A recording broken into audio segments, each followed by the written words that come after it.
Hey guys, welcome back to our channel. In this tech tutorial video, we're going to teach you how you can set your team on Miro to invite only. So let us dive into this. Alright guys, so head over to Miro.com, log into your account, and for this method, let me head back to the home section of my Miro account.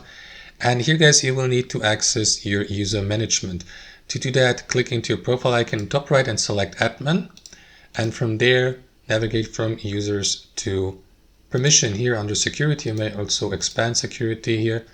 And you guys simply adjust or select your team sign up mode, which should be on default to invite only. But if you accidentally selected one of these options, guys, you can always change back to invitation only, so that all new members that are want to join your team here on Miro need to receive an invitation and accept it first. And that's it. You don't need to save anything manually here, guys. It will be saved automatically, and that's how it works. Thanks for watching. Hope you enjoyed this video, got some value from it, and we'll catch you later.